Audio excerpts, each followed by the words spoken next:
Good morning friends, so welcome to the prelims booster session. आज का पहला topic है टैकलिंग मनी लॉन्ड्रिंग। ये टॉपिक आपके इकोनॉमी के लिए इंपॉर्टेंट है। तो 2015 से लेकर अभी तक एनफोर्समेंट डायरेक्टरेट ने लगभग 5892 केसेस जो हैं वो पीएमएलए के अंडर रजिस्टर किए हैं और उसमें से सिर्फ 15 कन्विक्शंस हुई हैं अभी तक। ये जो है फाइनेंस मिनिस्ट्री ने रिपोर्ट रखी है राज्यसभा में। तो गवर्नमेंट ने कहा है कि इन्वेस्टिगेशंस और ईसीआईआर जो है वो लगभग सभी केसेस में इनिशिएट हो चुका है। ये लो कन्विक्शन रेट फिर भी जो है इनएफिकेसी दिखा रहा है प्रोसिक्यूशन सिक्योर करने में। अब कॉन्टिन्यूस राइज हो रहा है मनी लॉन्ड्रिंग केसेस में, तो उसकी वजह से जो है गवर्नमेंट की इनेबिलिटी दिख रही है कि ऐसे फाइनेंशियल क्राइम्स को इफेक्टिवली वो कर्व नहीं कर पा रही है। अब इसी में एक इम्पॉर्टेंट टर्म आती है लॉन्ड्रोमैट्स। लॉन्ड्रोमैट का मतलब क्या होता है? जो ऑर्गेनाइज्ड क्राइम सिंडिकेट्स यूएस में एग्जिस्ट करते थे, वो लॉन्ड्रोमैट्स का यूज़ करके अपनी इलीगल अर्निंग्स को छुपाते थे। तो ये होता क्या है? लॉन्ड्रोमैट बेसिकली एक ऑल पर्पस फाइनेंशियल व्हीकल होता है जो कई बार बैंक सेटअप करते हैं या फाइनेंशियल सर्विसेज कंपनीज सेटअप करती हैं ताकि लॉन्ड्रिंग जो है प्रोसीड्स ऑफ क्राइम की हो सके। कैसे किया जाता है? असेट ओनरशिप को हाइड करके, फंड्स को एम्बेजल करके, टैक्सेस इवेड करके, बाईपास करके करेंसी रिस्ट्रिक्शंस को, और मनी को ऑफशोर मूव करके। तो ये एंटिटीज़ जो है इनको यूज़ किया जाता है ट्रू सोर्स और ओनरशिप ऑफ इलिसिट फंड्स को जो है वो छुपाने के लिए। अब प्रोसेस कैसे होता है, इम्पैक्ट कैसे होता है इसका? मनी लॉन्ड्रिंग जो है उसमें कंसीलिंग, पोजेसिंग, एक्वायरिंग और using of proceeds of crime होता है। अब इसमें लॉन्ड्रिंग अगर हम देखें तो इसमें क्या क्या होता है? प्लेसमेंट स्टेज वो होती है जब आप इलिसिट मनी को इंट्रोड्यूस करते हो किसी भी फाइनेंशियल सिस्टम में। लेयरिंग क्या होता है? जिसमें आप फंड्स को मूव करते हो इन्वेस्टमेंट्स या ट्रांजैक्शंस के थ्रू। इंटीग्रेशन में क्या होता है कि लॉन्ड्रेड जो मनी है वो वापस आपकी इकोनॉमी में आ जाती है थ्रू रियल एस्टेट बिजनेस या एसेट फॉर्मेशन के थ्रू।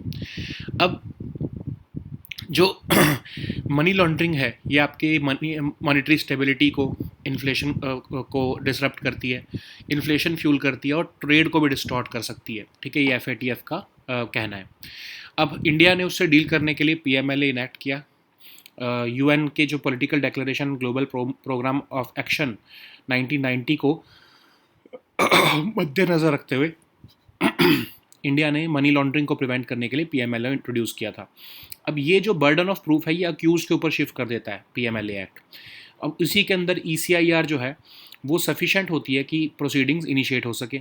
मनी लॉन्ड्रिंग जो है एक वाइड स्प्रेड प्रॉब्लम बन चुका है और सीरियस चैलेंज है लॉ इन्फोर्समेंट के लिए। ठीक है, तो अगर हम देखें तो रैपिड राइज हो रहा है मनी लॉन्ड्रिंग केसेस में और उससे कंसर्न्स रेज हो रहे हैं इम्प्लीमेंटेशन ऑफ पीएमएलए के। सुप्रीम कोर्ट ने Vijay Madan Lal Chaudhary versus union of India case में क्लैरिफाई किया है कि जो सेक्शन 3 के अंडर प्रोसिक्यूशन होती है पीएमएलए के, उसमें रजिस्टर्ड शेड्यूल्ड ऑफेंस जो है होना चाहिए और उसके बाद अथॉरिटीज़ जो हैं वो प्रॉपर्टीज़ को सीज़ कर सकती हैं बिना किसी प्री रजिस्टर्ड केस के भी, सेक्शन 5 में। ठीक है, तो लेकिन इसका मिसयूज़ भी बहुत किया जाता है। तो इस मिसयूज़ को रोकने के लिए अथॉरिटीज़ को एफएटीएफ की गाइडलाइंस को जो है वो फॉलो करना चाहिए। ओके, नेक्स्ट हम टॉपिक देखते हैं India Philippines strategic partnership. Topic international relations के लिए इंपॉर्टेंट है। तो इंडिया और फिलीपींस ने अपने बायलैटरल टाइज को स्ट्रेटेजिक पार्टनरशिप में एलिवेट कर दिया है, जिसके अंदर डिफेंस, मैरीटाइम कॉपरेशन और ट्रेड अब तीनों आएंगे। तो इस जो भी विजिट हुई है प्रेसिडेंट ऑफ फिलीपींस की इंडिया में, उसमें स्ट्रेटेजिक पार्टनरशिप को फॉर्मलाइज किया गया है, मिनिस्ट्रियल डिफेंस डायलॉग को इंस्टीट्यूशनलाइज किया गया है, रीअफर्म किया है उन्होंने अपना इंटरेस्ट कि वो ब्रह्मोस मिसाइल डील में और वो उसमें जॉइंट प्रोडक्शन और को डेवलपमेंट भी चाहते हैं। इंडिया ने अपना सपोर्ट दिखाया है एशियन सेंट्रलिटी पर और 2016 का जो आर्बिट्रल ट्रिब्यूनल की रूलिंग थी साउथ चाइना सी पर, उसको सपोर्ट दिखाया है। दोनों लीडर्स ने प्लेज किया है डबल बायलैटरल ट्रेड। ठीक है, पीपल टू पीपल एंगेजमेंट भी अनाउंस की गई है आईटीसी स्कॉलरशिप्स के थ्रू फिलिपिनो प्रोफेशनल्स के लिए। ठीक है, तो अगर हम हिस्टोरिकल बैकग्राउंड देखें तो इंडिया के लुक ईस्ट और अब एक्ट ईस्ट पॉलिसी जो है वो प्रोग्रेसिवली डीपन कर रही है engagement with south east Asian countries. ठीक है, तो उसी का ही पार्ट है ये इंडिया और फिलीपींस का जो एग्रीमेंट है या ट्रेड है। जो अगर हम ट्रेड और इकोनॉमिक टाइज देखें, इंडिया और फिलीपींस ने ट्रेड एग्रीमेंट साइन किया 1979 में। बायलैटरल ट्रेड जो है वो $3 बिलियन का मार्क क्रॉस किया 2022 में और अब वो $3.53 बिलियन पहुंच चुका है लास्ट ईयर का अगर हम आंकड़ा देखें तो। फिलीपींस लगभग 20% जो इंडिया का फार्मा एक्सपोर्ट्स होता है वो उसको जो एशियन में उसको केटर करता है। ठीक है, तो 2022 में इंडिया ने BrahMos supersonic cruise missiles Philippine navy को देने के लिए डील सिक्योर की थी, और इंडिया और फिलीपींस जो है वो apart from that joint naval exercises और रेगुलर डायलॉग्स भी करते आ रहे हैं। ठीक है, नेक्स्ट हम टॉपिक देखते हैं intermediate range nuclear forces treaty. Topic international relations के लिए इंपॉर्टेंट है। तो रशिया ने ऑफिशियली डिक्लेयर किया है कि वो खुद को INF ट्रीटी का पार्ट नहीं मानता है। तो ये जो ट्रीटी है यूएस और रशिया के बीच में साइन हुई थी 1987 में। इस ट्रीटी के मुताबिक दोनों पावर्स ने एग्री किया था कि वो डिस्ट्रॉय करेंगे 2 कैटेगरीज ऑफ लीदल मिसाइल सिस्टम्स एक दूसरे के स्टॉक से, और ताकि डीसेलरेट हो सके न्यूक्लियर आर्म्स रेस। तो रोनाल्ड रीगन और मिखाइल गोर्बाचेव के बीच में ट्रीटी हुई थी। अब इस ट्रीटी के थ्रू एलिमिनेशन होना था एंटायर क्लास ऑफ वेपन्स का जो 500 से लेकर 5500 किलोमीटर की रेंज रखते हैं। यूएस ने इससे विड्रॉ कर लिया था पहले ही, कहा था कि रशिया इसको वॉलेट कर रहा है, और अब रशिया ने भी इसको जो है वो मानने से मना कर दिया इस ट्रीटी को। नेक्स्ट हम टॉपिक देखते हैं पहल स्कीम। ये टॉपिक गवर्नेंस के लिए इंपॉर्टेंट है। तो इंडियन गवर्नमेंट ने डीएक्टिवेट किया है मोर देन 4 करोड़ डुप्लीकेट और इनएक्टिव डोमेस्टिक LPG कनेक्शंस पहल डायरेक्ट बेनिफिट ट्रांसफर स्कीम के अंडर। पहल स्कीम क्या है? मिनिस्ट्री ऑफ पेट्रोलियम की स्कीम है, और ये डायरेक्ट बेनिफिट ट्रांसफ़र स्कीम है जो लॉन्च की गई है मिनिस्ट्री ऑफ पेट्रोलियम द्वारा। और इसमें क्या है कि कंज्यूमर जो है वो फुल मार्केट प्राइस जो है LPG का वो पे करता है, और गवर्नमेंट फिर जो है सब्सिडी अमाउंट को ट्रांसफ़र कर देती है रजिस्टर्ड बैंक अकाउंट में। तो ये कवर करता है almost 17 crore LPG consumers nation wide को, और ये लार्जेस्ट कैश ट्रांसफ़र प्रोग्राम है ग्लोबली। ओके, अब इसके एलिजिबिलिटी क्या है? इसके लिए एप्लीकेंट LPG यूज़र होना चाहिए, कंबाइंड टैक्सेबल इनकम उनकी और उनके स्पाउस की जो है वो 10 लाख से ऊपर नहीं होनी चाहिए, कंज्यूमर जो है वो सिलेंडर बुक करता है अपने मार्केट प्राइस पर, फिर गवर्नमेंट जो है वो सब्सिडी अमाउंट डायरेक्टली उसके बैंक अकाउंट में कंज्यूमर के पे कर देती है। नेक्स्ट हम टॉपिक देखते हैं डिफेंस एक्विजिशन काउंसिल। ये टॉपिक आपके सिक्योरिटी के लिए इंपॉर्टेंट है, गवर्नेंस के लिए भी इंपॉर्टेंट है। तो डिफेंस एक्विजिशन काउंसिल जो है उन्होंने मल्टीपल प्रोक्योरमेंट प्रपोजल जो है वो 67,000 करोड़ के क्लियर कर दिए हैं इंडिया की की जो मिलिट्री प्रिपेयर्डनेस को स्ट्रेंथन करने के लिए। तो डिफेंस एक्विजिशन काउंसिल क्या है? Highest decision making body defence ministry की प्रोक्योरमेंट पर। मेन ऑब्जेक्टिव इसका है expeditious procurement of armed forces की जो रिक्वायरमेंट है, और इसको फॉर्म किया गया है ग्रुप ऑफ मिनिस्टर्स की रिकमेंडेशन पर on reforming the national security system 2001 में, जो पोस्ट कारगिल वॉर के बाद जो GOM की रिकमेंडेशन आई थी। अब चेयरपर्सन इसके मिनिस्टर ऑफ डिफेंस होते हैं, लेकिन इसमें जो है मेंबर्स होते हैं minister of state for defence, CDS, chief of army staff, naval staff, air staff, defence secretary and so on. ठीक है, तो ये इन प्रिंसिपल अप्रूवल देते हैं 15 year long term integrated perspective plan को डिफेंस के लिए। एक्विजिशन प्रपोजल्स को बाय एंड मेक इन सब में कैटेगराइज करना, एक्सेप्टेंस ऑफ नेसेसिटी जो है वो अकॉर्ड करना, ये सारे जो है प्रोग्राम जो फीचर्स हैं ये डिफेंस एक्विजिशन काउंसिल के ही रोल्स हैं। नेक्स्ट हम टॉपिक देखते हैं ललित कला academy. Topic art and culture के लिए इंपॉर्टेंट है। तो 64th national exhibition of art जो कि ऑर्गेनाइज की गई है ललित कला अकेडमी द्वारा, वो रिसेंटली इनाग्रेट की गई है दिल्ली में। तो ललित कला अकेडमी क्या है? नेशनल अकेडमी ऑफ आर्ट है, जो कि गवर्नमेंट ऑफ इंडिया ने 1954 में सेटअप की थी, ताकि प्रमोट और प्रोपेगेट हो सके इंडियन आर्ट की understanding both with in India and outside. ठीक है, इसको इनाग्रेट किया गया मिनिस्टर ऑफ एजुकेशन द्वारा, और इसको स्टैट्यूटरी अथॉरिटी का स्टेटस मिला 1957 में। तो ये फंक्शन करता है through general council, executive board and बाकी की कमेटीज़, और ये फंड होता है मिनिस्ट्री ऑफ कल्चर द्वारा, और ये विजुअल आर्ट ऑफ इंडिया को भी बहुत सारी कंट्रीज़ में प्रमोट करने का काम करते हैं। ठीक है, नेक्स्ट हम टॉपिक देखते हैं इंडिया सिने हब पोर्टल। ये टॉपिक आपके गवर्नेंस के लिए इंपॉर्टेंट है। सेंट्रल गवर्नमेंट ने अर्ज किया है स्टेट्स को कि वो इंडिया सिने हब पोर्टल को फैसिलिटेट करें ग्लोबल फिल्म प्रोडक्शन को लोकली फैसिलिटेट करने के लिए। तो ये इंडिया सिने हब पोर्टल है क्या? 2024 में लॉन्च की थी मिनिस्ट्री ऑफ INB ने, ministry of information and broadcasting ने। एक सिंगल विंडो सिस्टम है स्ट्रीमलाइन करने के लिए फिल्म मेकिंग परमिशंस, इंसेंटिव्स या resource mapping across the country, तो ताकि जो है फिल्म मेकिंग इंडिया में जो है वो प्रमोट हो सके। नेक्स्ट हम टॉपिक देखते हैं बिम्स्टेक। टॉपिक इंटरनेशनल रिलेशंस के लिए इंपॉर्टेंट है। So first ever BIMSTEC traditional music festival जो है रिसेंटली होल्ड किया गया है भारत मंडपम में दिल्ली में। तो बिम्स्टेक क्या है? ग्रुपिंग ऑफ 7 मेंबर स्टेट्स जो कि लिटोरल और adjacent areas of Bay of Bengal में एग्जिस्ट करती हैं। तो ये 1997 में बैंकॉक डिक्लेरेशन से बनाया गया था। तो इसके जो है बांग्लादेश, भूटान, इंडिया, नेपाल, श्रीलंका, म्यांमार और थाईलैंड इसके मेंबर हैं। ढाका में इसका हेडक्वार्टर है। नेक्स्ट हम टॉपिक देखते हैं LEAP 1 mission, topic science and tech के लिए इंपॉर्टेंट है। तो एक स्पेस टेक स्टार्टअप है इंडिया की, ध्रुव स्पेस। वो अपनी फर्स्ट कमर्शियल सैटेलाइट मिशन को लॉन्च करने वाले हैं लीप 1 नाम से। तो ध्रुव स्पेस जो है वो इनका ये फर्स्ट कमर्शियल सैटेलाइट मिशन है जिसमें पेलोड्स लेके जाए जाएंगे AI और अर्थ ऑब्जर्वेशन के लिए। तो ये ध्रुव स्पेस और Australia based Akula tech and Esper satellite जो है ने मिलकर डेवलप किया है।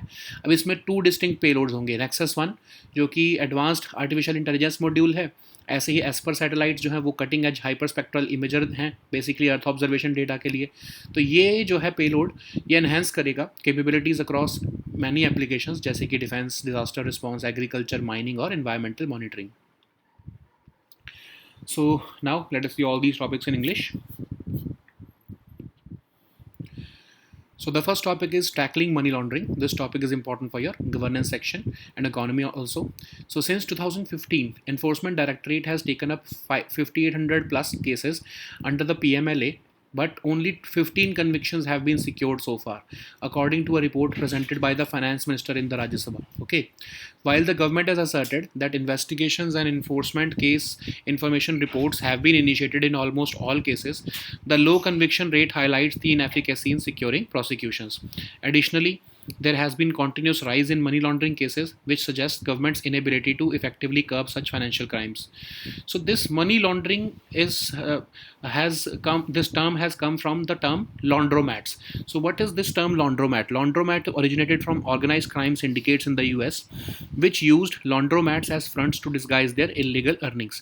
So in financial terms, you can say that a laundromat is an all-purpose financial vehicle which was set up by banks or financial service companies to facilitate laundering of proceeds of crime. So how it is done? It is done by hiding the asset ownership, embezzling of funds, evading of taxes, bypassing the currency restrictions, and moving money offshore. So these entities are used to obscure the true source and ownership of illicit funds. Okay. So the next topic. So what is money laundering? Money laundering is basically basically concealing, possessing, acquiring, or using the proceeds of crime and projecting them as untainted property. So there are 3 stages involved in money laundering. First is the placement stage, where illicit money is introduced into the financial system. Then we have layering stage, where funds are moved through investments. Then we have integration stage, where the laundered money re-enters the economy via real estate, businesses, or asset formation. So Supreme Court has noted in P. Chidambaram versus Enforcement Directorate case that laundering conceals illegal sources and it disrupts monetary stability, it fuels inflation, it distorts trade as highlighted by the FATF. So in line with the UN Political Declaration and Global Programme of Action 1990 to prevent money laundering in India, PMLA was enacted, which shifts the burden of proof onto the accused.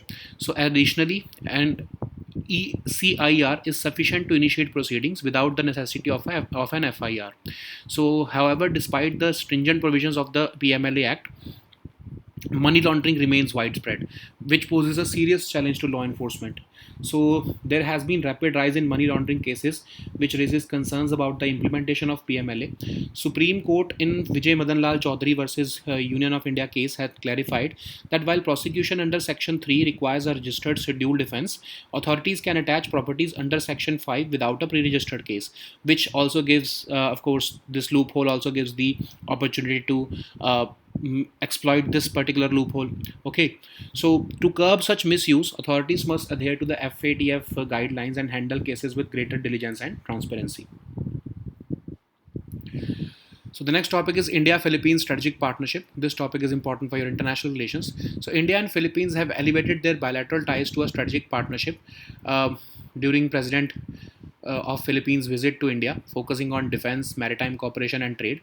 So during this visit, strategic partnership was formalized.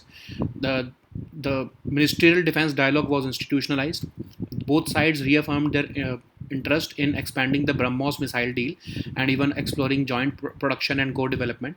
India also reiterated its support for ASEAN's centrality and upheld the 2016 arbitral tribunal ruling on the South China Sea. Both leaders pledged to double the bilateral trade by 2030. India also announced the additional ITEC scholarships for the Filipino professionals and new youth exchange programs. So Philippines is part of India's Look East and now Act East policy. Okay. India Philippines signed a trade agreement in 1979. Recently, in the 2022 and 2023 financial year, the bilateral trade crossed $3 billion mark and reached the $3.53 billion mark in 2023-24.